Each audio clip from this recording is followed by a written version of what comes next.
muchísimas gracias. Primero, gracias a Conel por la invitación. También a la hermana República de México, pues es un gusto estar compartiendo estos momentos con ustedes, esta mesa, este foro de conversación. Justamente el día de hoy vamos a hablar algo del transporte marítimo eficiente. Mi nombre es Pablo Rojas, me presentaron, yo soy representante de la compañía EFICO en Ecuador, que somos una consultora especializada en eficiencia energética y sostenibilidad. En el tema de hoy pues vamos a ver algo rápido del contenido, vamos a ver un contexto, el consumo y emisiones en el campo de transporte marítimo, eficiencia energética marítima y un par de conclusiones. Vamos a ver así rápidamente la clasificación de las embarcaciones o buques que tenemos, entre los más importantes. Los buques de transporte, que son especializados para transportar cargas mixtas o cargas generales. Y voy a tomar en cuenta las velocidades de crucero de estas.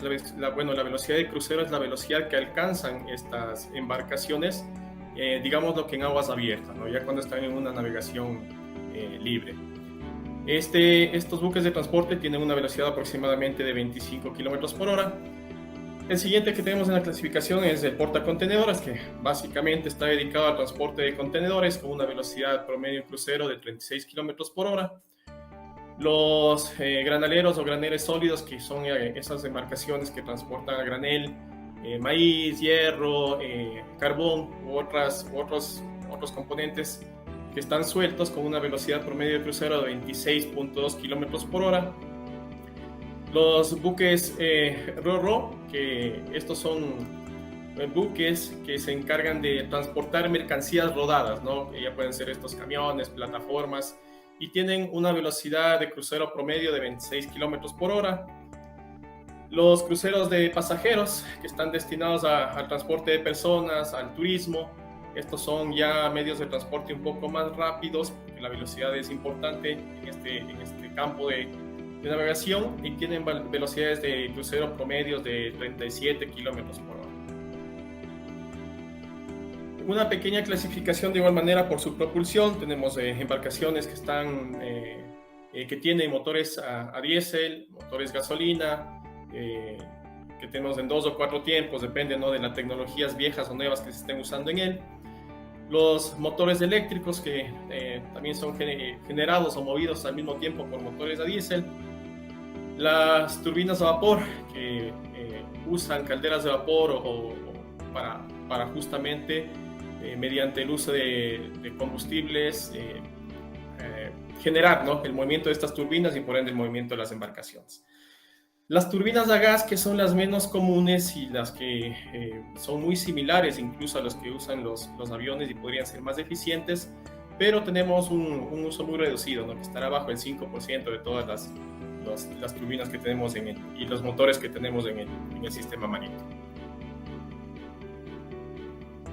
Por su velocidad de giro, la clasificación de estos motores, pues tenemos los motores lentos y vamos a verlos según las revoluciones por minuto de ellos. Estos están entre los 80 y 140 revoluciones por minuto.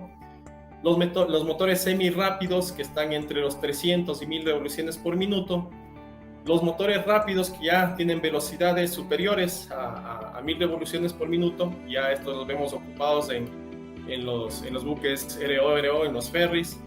Y los motores a diésel eléctricos, que ya son utilizados para buques de pasajeros, que brindan más cantidad de potencia, son un poco menos ruidosos y son los mejores para este objetivo. Vamos a revisar este cuadro que nos muestra algo de los consumos específicos de las diferentes embarcaciones, como para tener una idea, ¿no?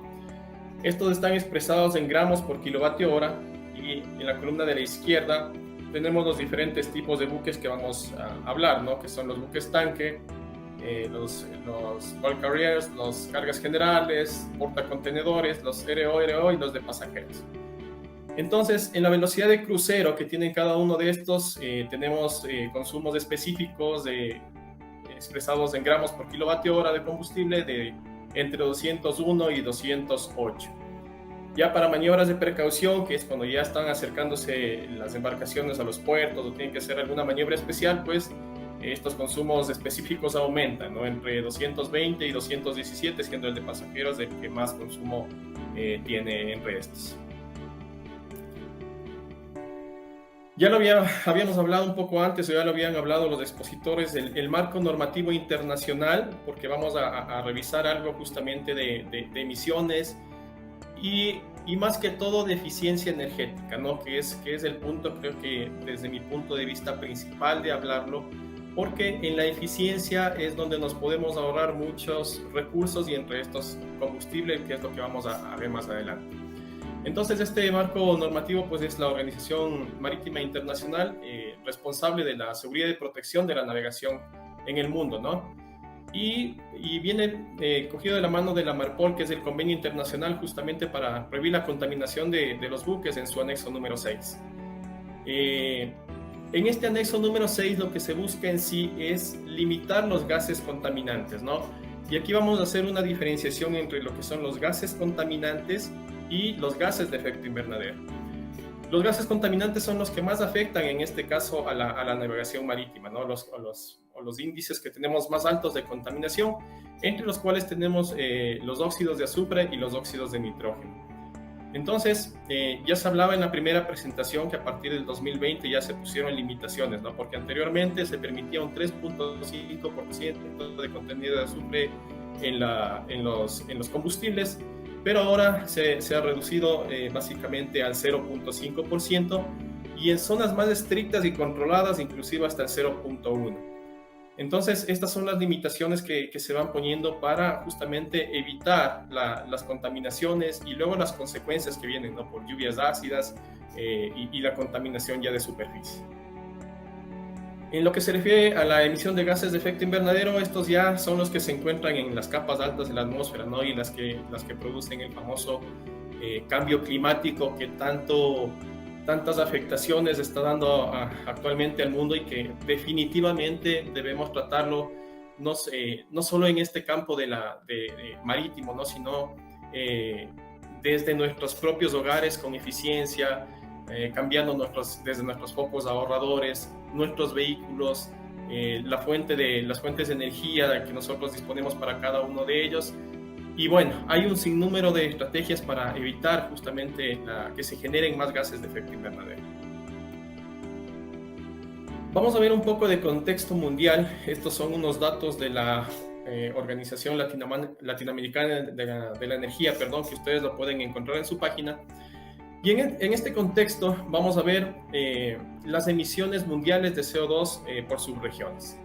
En un total mundial de 34.173 megatoneladas de CO2 emitidas en el mundo, vemos que los principales autores, ¿no? Se encuentran en el Asia y Australia con aproximadamente 17.269 megatoneladas, que equivalen al 50.53 de las emisiones de CO2 en el mundo.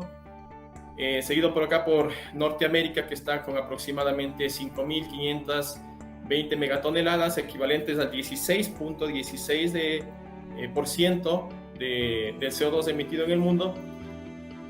Tenemos los datos de Europa y me voy a ir a los datos de América Latina y el Caribe, que están aproximadamente en 1.714 megatoneladas, equivalentes al 5.02% de la contaminación o de las emisiones, mundiales de CO2. De aquí se deriva esta pequeña circunferencia que tenemos en el centro, donde podemos ver los datos ya de América Latina, ¿no? Y el Caribe. Entonces por aquí ya nos aparece justamente México, la cual tiene un valor de 505 megatoneladas, que equivale al 1.48% de las emisiones de CO2. Seguido de Brasil con 450 megatoneladas y el 1.32%, y luego la zona andina con 313 megatoneladas y el cono sur. Ya en el lado derecho, en este cuadro podemos ver que está rotulado de color azul, específicamente las emisiones generadas por el sector del transporte, ¿no? Tanto el transporte aéreo, terrestre, marítimo y ferroviario, que a partir del 2001 estamos viendo que esta curva va ascendiendo, ¿no? Que estaba aproximadamente en algo más de 300 megatoneladas, y ahora con los datos que tenemos al 2019, pues casi que se duplicaron a un poco más de de 600 megatoneladas emitidas por el sector del transporte. Ahora, específicamente en el transporte marítimo, habíamos visto, y justamente en la primera presentación decían que el porcentaje es un poco discutido, ¿no? Pero estos son datos que nos presenta la Organización Marítima Internacional, datos oficiales, y tenemos que las emisiones por transporte marítimo justamente están evaluadas aproximadamente en el 2.5%. En el cuadro anterior vimos que estas emisiones mundiales totales eran de 34.000 megatoneladas de CO2, pues y a la parte marítima le corresponden 940 megatoneladas de CO2, ¿no? De todos estos gases que estábamos hablando anteriormente, que son emitidos fruto de la quema de combustibles por el actuar de los motores de cada uno de estos medios de transporte marítimos.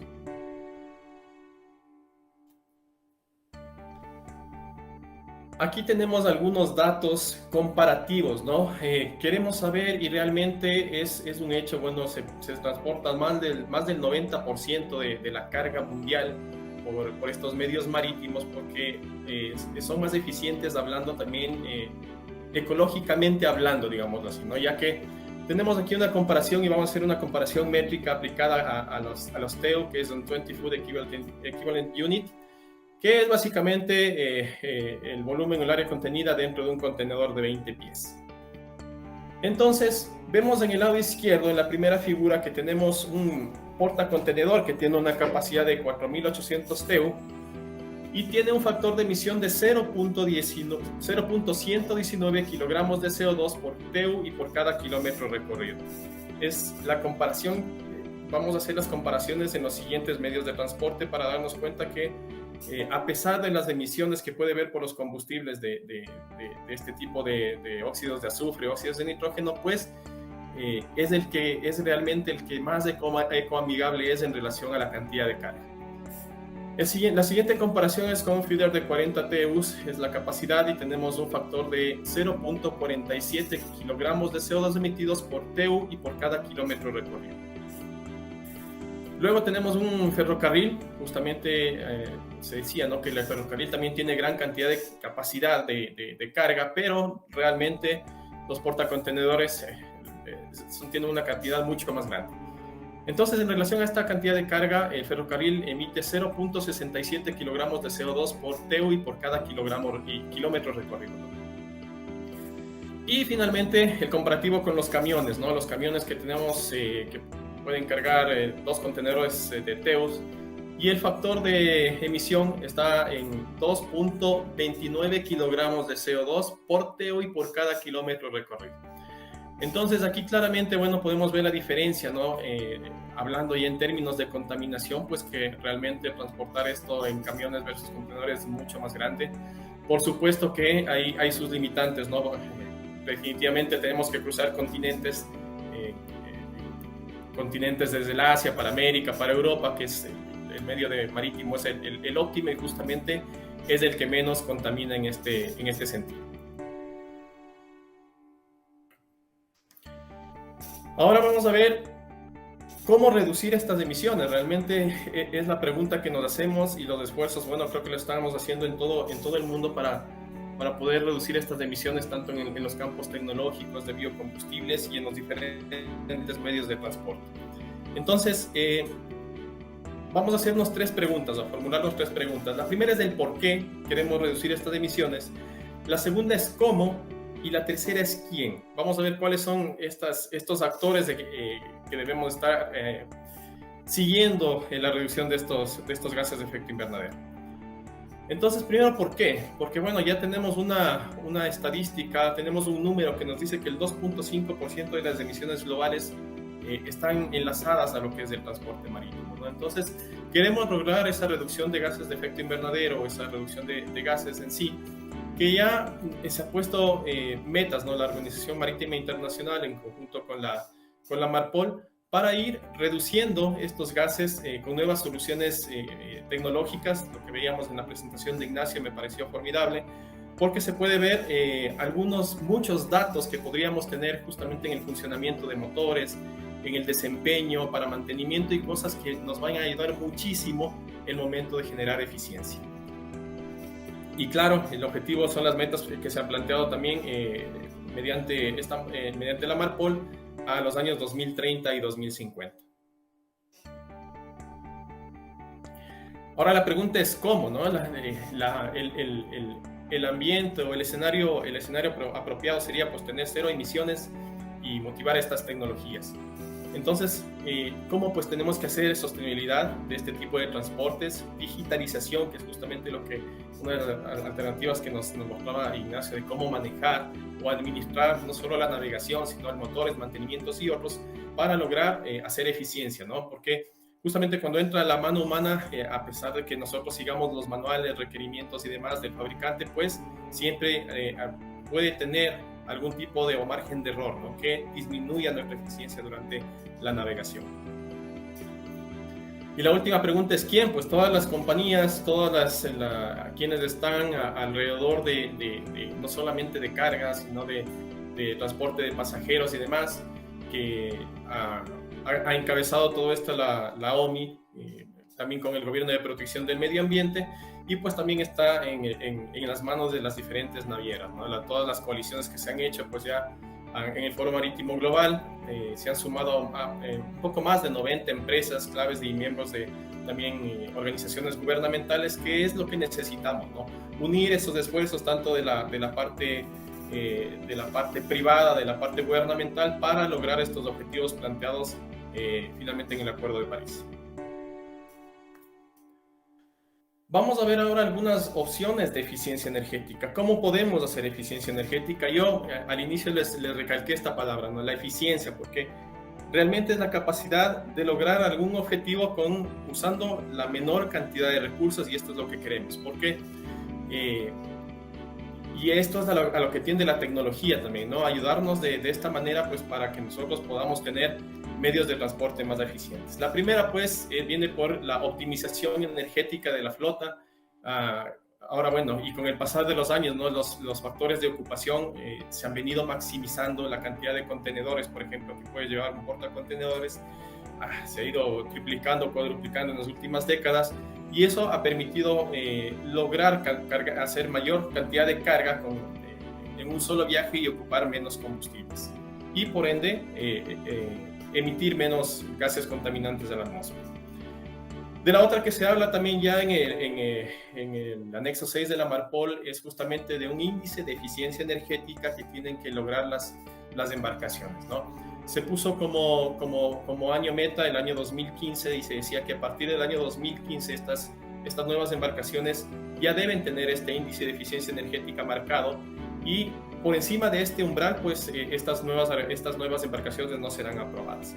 Entonces, estos índices de eficiencia energética tienen una fórmula de cálculo que no es tan complejo, pero que ya nos da un número de cómo nosotros debemos operar en este ámbito. Otra opción de eficiencia energética es la mejora en la planificación de travesías. Definitivamente las navieras lo hacen.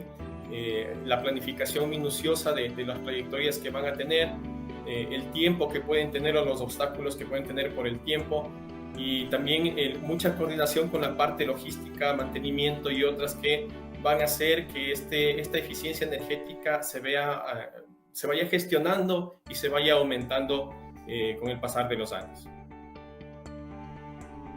Otra opción de eficiencia energética es del justo a tiempo, ¿no? Esta más que todo viene a ser una buena comunicación temprana con el próximo puerto de calada, ya que de esta manera, pues, la tripulación que está a bordo con sus sistemas de navegación, pues, puede facilitar y a calcular, ¿no?, la velocidad de navegación óptima para llegar al puerto, como lo dice en esta técnica, ¿no? Justo a tiempo. Y de esta manera, pues, aprovechar y no hacer cambios de velocidad que no sean necesarios, gastar más combustible de necesario, pues, y evitar también emisiones de gases innecesarias. Otra opción de eficiencia energética es la optimización de la velocidad. Esta optimización sí va a depender específicamente del sector, del tipo de buque, de qué estemos transportando, de la cantidad de carga, si estoy liviano, si estoy muy pesado, qué estoy llevando, cuál es mi ruta. Entonces va a depender mucho de esto, ¿no? Y no siempre la menor velocidad o la mayor velocidad es la más óptima. Para esto, bueno, hay en sí desde los motores mismos, los sistemas de transmisión, las potencias requeridas necesarias o las más óptimas que nos muestran en curvas o gráficos que la tripulación debe usar, pues para tener una mayor eficiencia en el uso de combustibles versus velocidad y versus tiempo de llegada que nosotros podemos tener a los diferentes puertos. Otra opción de eficiencia energética es justamente la optimización del eje de potencia, ¿no? Es más eficiente navegar con regímenes constantes.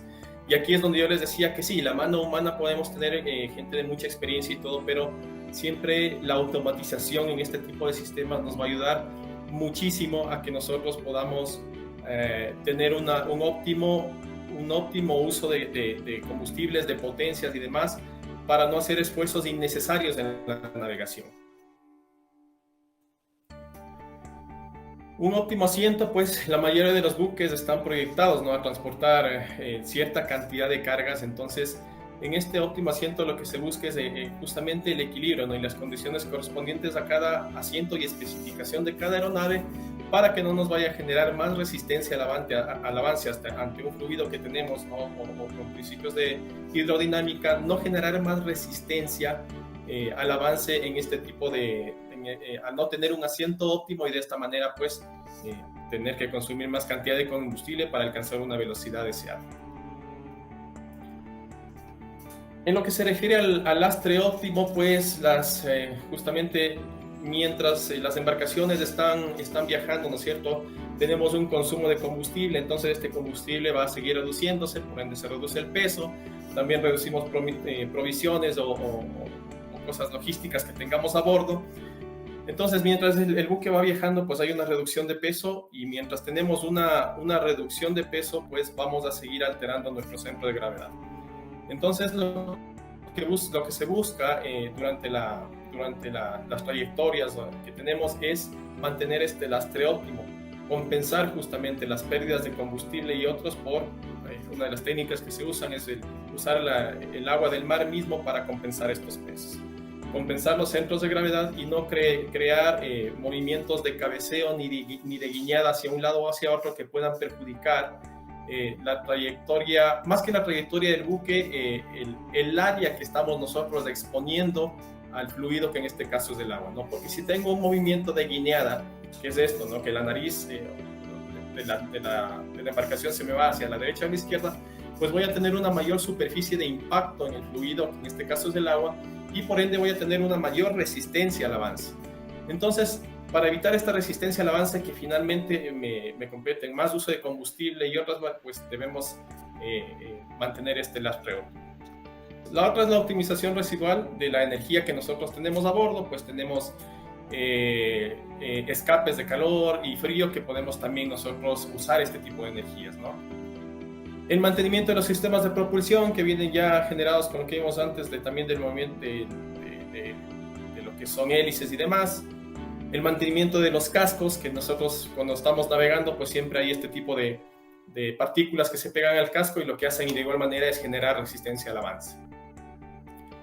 Dentro del plan de gestión de energía que también se debe tomar en cuenta, pues es necesario que las embarcaciones tengan una auditoría energética, el planificar cómo estamos con una línea de base, la implantación de medidas de qué hacer con esta base que tengo, con este plan inicial, y luego de que he tomado las medidas de eficiencia energética, pues es la monitorización, a ver cómo estoy implementando y cómo estoy mejorando mi sistema de gestión de energía, y una evaluación continua, ¿no?, en cada una de las embarcaciones, y esto es específicamente para cada embarcación. Como conclusiones, pues, con todo esto de la eficiencia energética, es tratar de conseguir los objetivos de la Organización Mundial entre el 2030 y 2050, justamente con términos de eficiencia energética, ¿no?, para reducir la emisión de gases de efecto invernadero, la implementación de nuevas tecnologías y mejorar los volúmenes de carga, y finalmente pues apostar a sistemas de gestión de energía para las embarcaciones, que yo creo que puede venir asociado incluso con una ISO 50001 que vendría muy bien para este tipo de embarcaciones. Eso es todo, muchas gracias por la oportunidad.